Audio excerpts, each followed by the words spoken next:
이사야 53장 1절에서 6절에 있는 말씀입니다. 우리가 전한 것을 누가 믿었느냐? 여호와의 팔이 누구에게 나타났느냐? 그는 주 앞에서 자라나기를 연한 순 같고 마른 땅에서 나온 뿌리 같아서 고운 모양도 없고 풍채도 없은즉 우리가 보기에 흠모할 만한 아름다운 것이 없도다.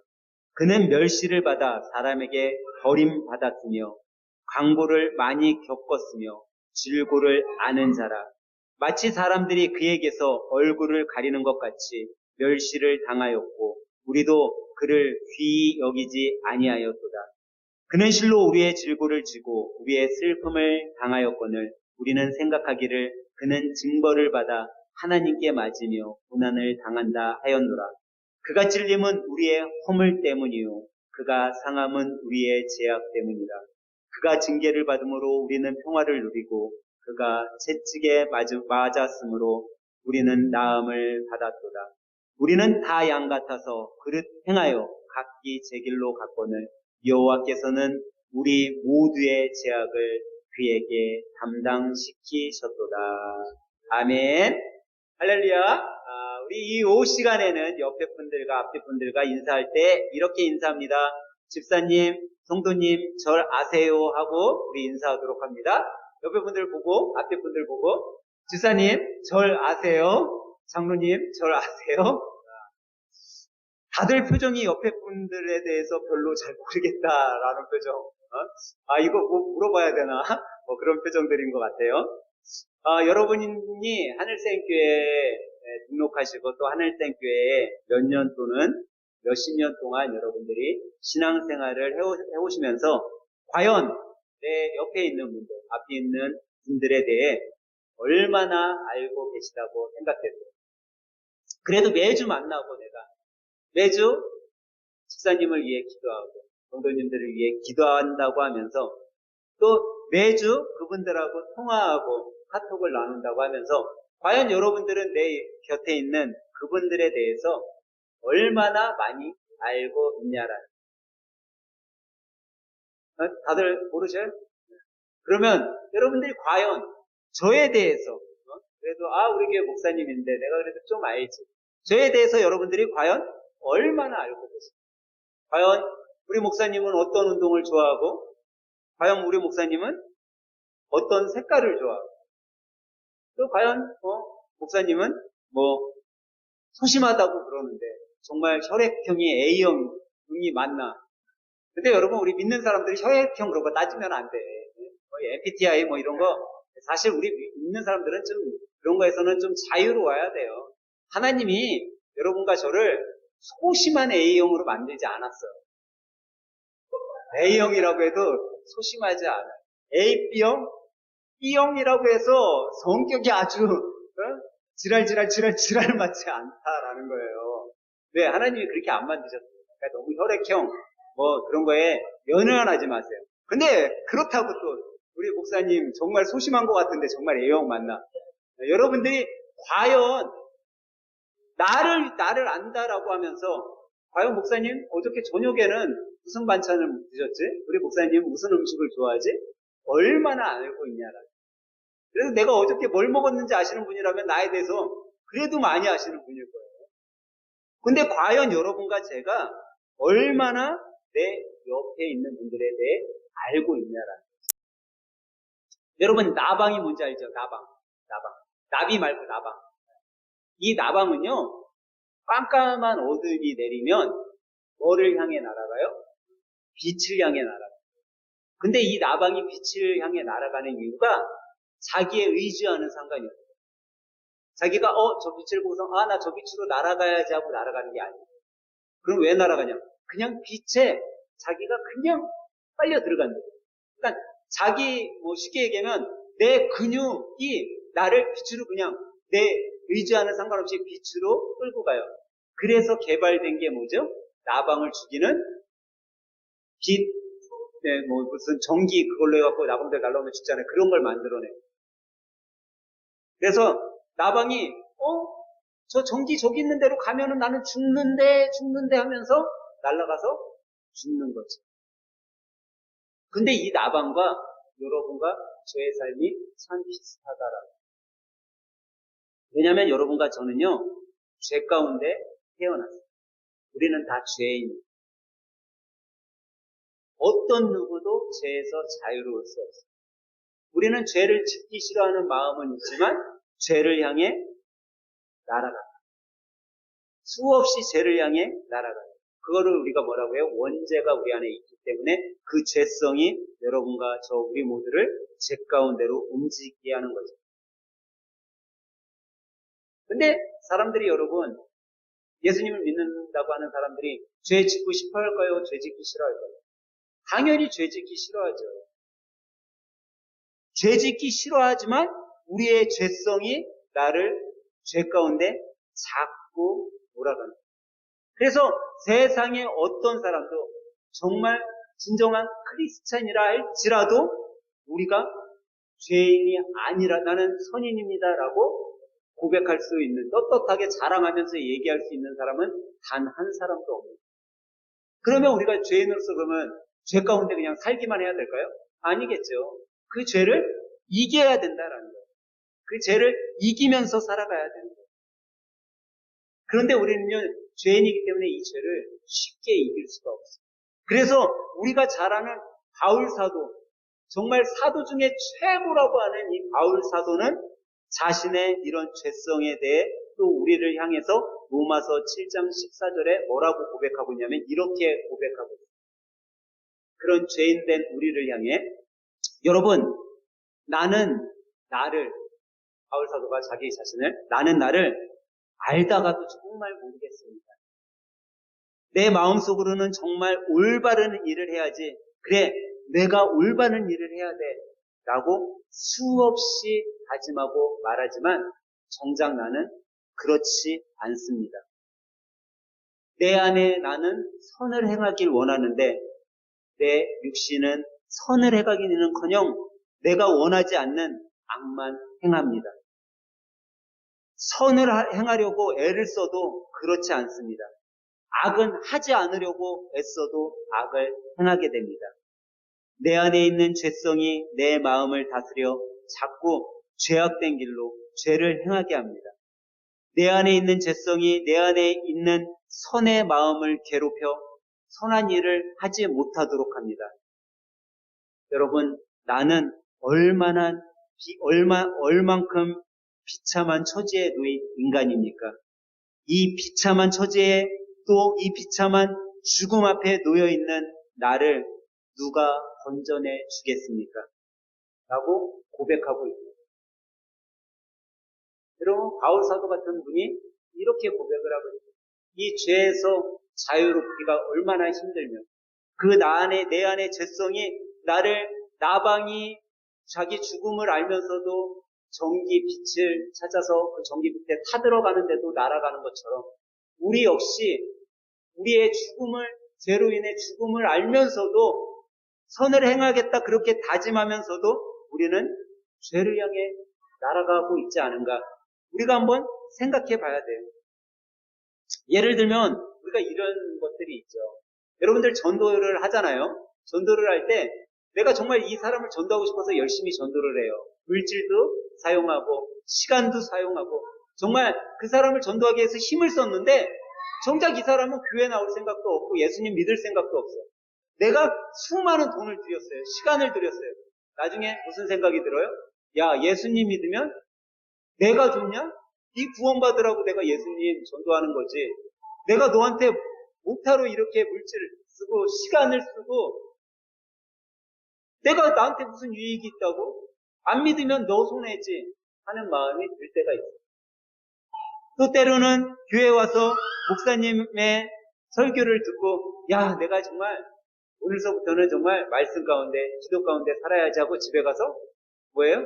말씀과 기도를 하는 게 아니라 또다시 게임, 유튜브 그냥 세속적인 것들 바라보면서 살아가는 나의 모습을 보게 된다.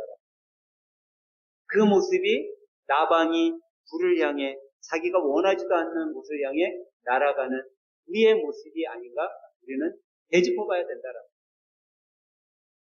여러분과 저는 우리 마음속에 이 죄악된 죄성이 우리를 자꾸만 죄 가운데 유혹으로 빠지게 하죠. 근데 이 작은 죄든 아니면 작은 유혹이든 간에 여러분과 제가 이겨내지 않으면 그 작은 죄로 인해 더 큰 죄를 짓고 그 작은 유혹에 빠져 더 큰 유혹에 빠지게 된다라는. 저는 얼마 전 한 간증을 보다가 그런 걸 보게 됐어요. 무슨 작곡가인가 가수가 싱어송라이터인가 봐요. 디바인가? 아니, 디바? 답이라는 작곡가 아세요? 네. 답이라는 작곡가 같아요. 지금 이름이 정확하게 생각 안 나는데 이 친구가 젊어요, 되게. 아이돌 같아 보니까. 한 20대, 30대 초반? 20대 정도밖에 안 돼요. 근데 그 친구가 간증하는 걸 봤는데 이 친구가요, 얼마나 대단한 친구인지 저도 뭐 잘 모르지만 우리나라 인기 가요 100개를 1위서부터 100개까지 딱 하면요 46개 정도를 이 친구가 갖고 있는 거예요. 그러니까 이 친구가 뭐 한 달에 뭐 처음에는 100만 원 벌다가 200만 원 벌다가 1000만 원 벌다가 뭐 5천만 원 벌다가 6천만 원 벌다가 한 달에 그렇게 버는 거예요. 어마어마하게 돈이 자기가 많이 벌리게 됐는데 자기 안에 공허함이 있고 이 공허함을 채우기 위해서 이 친구가 간증을 하는데 별의별 걸 자기는 다 해봤대요. 뭐 별의별 걸 다 해봤으면 뭐 했겠어요. 약까지 해본 거야, 마약까지. 그런데 공허함이 안 들어오니 공허함을 못 채워지니까 뭐 악한 사탄이 자기 안에 뭘 집어넣기 시작했냐면 정욕을 넣었죠. 이 정욕은 말 그대로 섹스예요, 섹스. 젊은 애들. 수많은 여자애들하고 성관계를 하는 거예요. 그런데도 만족감이 하나도 없어요. 자기 안에 공허함만 오히려 더 있지. 그러니까 돈을 어마어마하게 버니까 여자애들 사갖고 그냥 호텔에 들어가서 자고 뭐 그러면서 사는 거예요. 그러다가 이 공허함을 내가 어떻게 이기지라는 마음이 들었는데 문득 유튜브를 보다 보니까 자기가 하고 있는 일에 월드 클래스라고 하는 그런 사람들이 눈에 보이더래요. 그래갖고 자기가 하는 일에 월드 클래스인 사람들이 과연 어떤 삶을 사나 보게 되었어요. 근데 하나같이 자기가 공통점을 찾았는데 그게 뭐였냐면 뱀이 있더래요. 그 사람들이 뭐 포스터를 만들고 지금 무대를 하고 있을 때마다 뱀의 형상, 뱀의 그런 게 있더래요. 그래갖고 나도 이 위치에서 1등을 해야겠는데 라는 생각을 했는데 문득 자기 마음에 악한 사탄이 환상 중에 마음을 드는데 너 나를 경배해. 그럼 내가 너 위치에서 1등이 되게 해줄게. 그러면서 아주 구체적으로 하는 방법을 그려주더래요. 근데 여러분 우리 영화 같은 데서 그런 거 봤을 거야. 사단을 소개하는 애들이 이렇게 동그라미를 그려요. 원으로. 그리고 그 안에 별을 그려요. 그리고 각 모서리에다가 초를 켜놓고 경배하는 행위를 해요. 근데 사탄이 그걸 잡아야 돼. 똑같이 하죠. 피로 원을 그리고 별을 그리고 각 모서리에 초를 세우고 말까지 루시퍼, 나는 루시퍼를 경배합니다. 그렇게 이야기하라라고 자기한테 들려주더래요. 근데 이 친구가 교회도 다니고 그랬었어요. 그래갖고 이제 그거를 하려고 자기가 최고가 되기 위해서 그러면 내 공허함이 없어지나 하고서 사단을 숭배하려고 하는데 마음 한편에서 아니다라는 마음이 울리는 거예요. 자기가 그거 하고서 이제 사단의 완전 흥하기에 사단의 종으로 살게 됐는데 그래갖고 이제 그걸 하려고 하는데 자기 마음속에 하나님의 음성이 들리고 이게 아니다. 너가 돌아오길 기다린다. 그게 답인 것 같은데 답이야. 내가 너가 돌아오기를 기다리고 있어. 그런 음성이 자기 안에 들리더래요.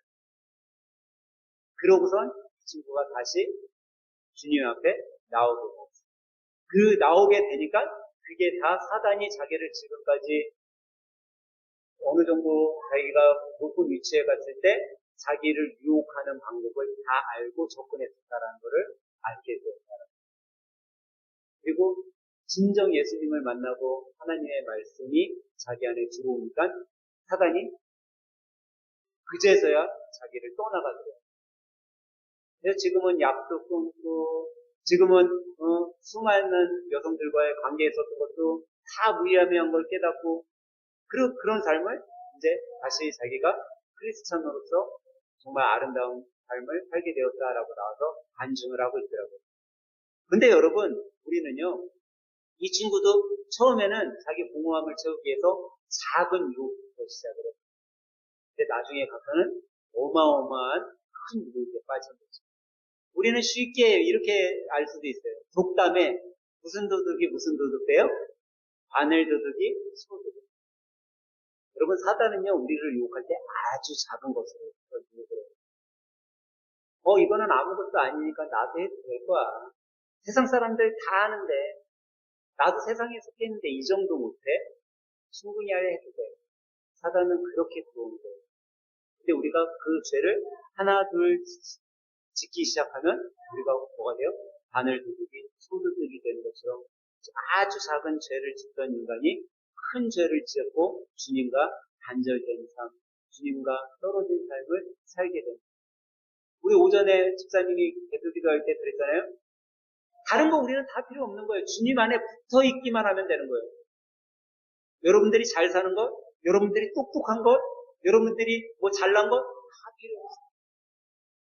아무리 똑똑하고 아무리 가진 것 많고 아무리 잘났어도 예수님의 가지에 붙어 있지 않고 떨어져 있으면요, 우리는 다 끝인 거예요. 끝장인 거예요.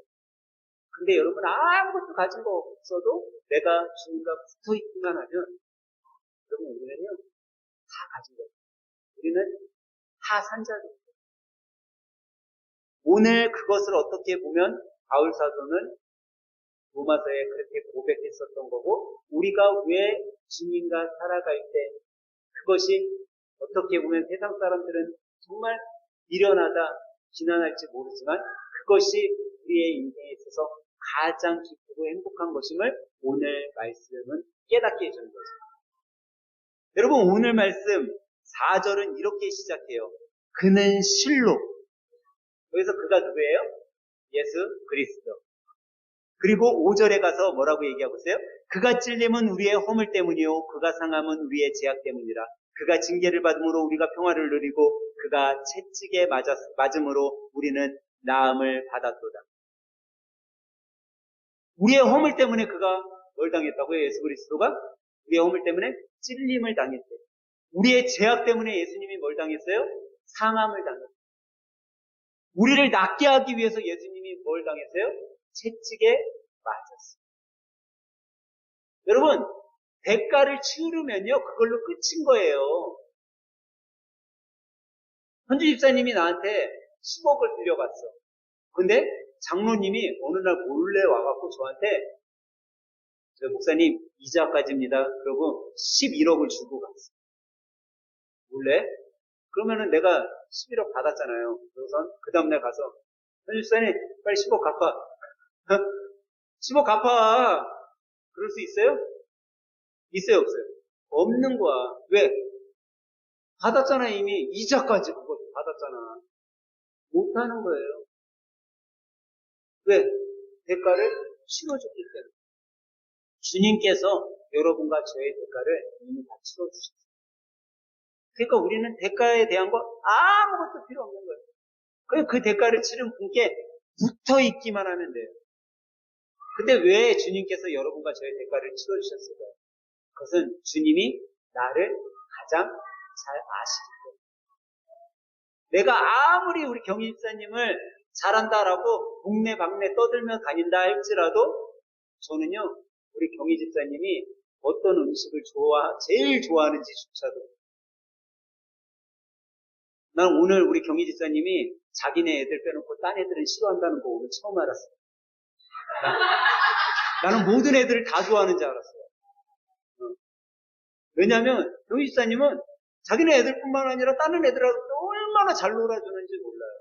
오히려 제가 오늘 알게 된 거는 우리 현주 집사님의 애들을 더 좋아하는구나. 우리 현주 집사님 놀러 가면 애들하고 축구 차고 물놀이하고 막 네? 근데 우리 경희 집사님이 난 더 좋아하는 줄 알았어요. 애들 다 좋아하는 줄 알았어요. 진짜 세상 애들은 다 우리 경희 집사님에게 보내라 이런 줄 알았는데 그게 아니었어요. 너무나 잘 안다라고 나는 생각했지만 하나도 모르는 거예요. 이게 사람인 거예요. 그런데 여러분과 저를 예수님은요 가장 잘 아세요. 너무나 잘 아세요. 그 예수님이 여러분과 저에게 대가를 치러주셨어요. 그 대가를 치르시고 여러분과 저를 사신 거죠. 근데 여러분, 왜 예수님 우리의 대가를 치르셨을까요? 그것은 하나님께서 대가를 치르라 했기 때문에. 근데 하나님은 그러면 왜 대가를 치르게 내버려 주셨어요? 하나님은요, 여러분과 제가 잘못을 했어도 버럭 화내시는 하나님이에요. 부모님들은 좀 자녀들이 잘못하면 어떻게 해요? 화내요. 너 왜 이렇게 했어? 다음부터 이럴 거 안 할 거야. 너 동생하고 싸울 거 안 할 거야. 근데 우리 하나님은요, 만약에 버럭 화냈다라고 하면 여기에 지금 있을 사람 아무도 없을 거예요. 잘못할 때마다 하나님께서 버럭 화내시고 채찍질하시고 고난을 주시고 고통을 주시면, 제가 요즘에 보복운전으로 고소당해서 제가 힘들잖아요. 근데 여기 담임 목사님이 나한테 그런 얘기를 하시더라고요. 며칠 전에 이제 같이 밥을 먹는데 나한테 그런 얘기를 하시더라고요. 사람이 고난을 당하면 더 나은 사람, 또 고난을 겪은 사람은 더 훌륭한 사람, 더 영향력이 있고 쓰임을 받고 그런 사람이 될 수 있다라고 얘기를 하면서 그런 얘기를 해요. 죄를 지은 사람들, 나쁜 짓을 해갖고 고난받는 거는 당연히 자기가 잘못을 했으니까 고난받는 거다. 근데 잘못을 하지 않았는데 고난받을 때에는 하나님께서 그것을 통해서 더 큰 깨달음을 주시고 더 큰 일에 쓰임 받게 하기 위해 사람들에게 그런 고난을 준단다라고 얘기를 하시더라고요. 근데 그게 저한테 이렇게 마음에 들리더라고요. 아, 고난, 우리가 받는 고난, 정말 힘들죠. 때로는 눈물이 나오고, 내가 원해서 오는 고난도 아닌데. 그런데 그 고난이 정말 하나님께서 나를 그 고난을 통해 연단하게 하시고, 인내하게 하시고, 나를 더 단련시킨 후에 정금같이 나를 쓰시기 위해 거쳐야 될 과정이라면, 우리가 더 감사함으로 받아야 된다라. 여러분들 인생 속에 고난 없는 사람 없잖아요? 근데 여러분들 한번 생각해 보세요. 내가 그 고난의 길을 그래도 그때 정말 죽고 싶고 힘들고 너무나 아프고 정말 나를 알아주는 사람 아무도 없고 내 손 잡아주는 사람 아무도 없는 것 같았었는데 그때 내가 정말 잘 이겨내고 예수님 한 분 때문에 잘 이겨내고 났더니 내가 지금은 그때 일을 바라보면서 야 내가 그때 잘 이겨냈구나. 그랬더니 내가 지금 이 자리까지 있네. 내가 우리 아이들과 이렇게 행복할 수 있네. 내가 이런 아름다운 가정을 다시 꾸릴 수 있네. 그때는 정말 죽을 것 같고 끝이 안 날 것 같았지만 지금 여러분과 제가 다시금 일어섰다라는 거예요. 다시 일어서서 우리가 살아가고 있다라는 거예요. 그래서 우리 믿음의 성도들, 믿음의 신앙인들은요. 그런 것 같아요. 고난이 유익됨을 좀 깨달아야 될 것 같아요. 이 고난을 통해 하나님께서 과연 어떤 일들을 계획하시고 있을까? 왜? 하나님은 나를 가장 잘 아시는 분입니다. 나는 그 고난으로 인해 끝인 것 같다 할지라도 하나님은 그것을 통해 나에게 뜻하신 일들이 있다라는 사실입니다. 오늘 이 오후 시간에 예배 드리시는 여러분 모두가 다른 건 다 몰라도 돼요. 나는 모르지만 나를 가장 잘 아시는 하나님께서 나를 다시 일어나게 하신다는 거예요. 그 사실을 믿고 이번 한 주도 나를 가장 잘 아시는 주님과 동행하는 믿음의 성도들 하늘생께 가족들이 되시길 주님의 이름으로 간절히 축원합니다.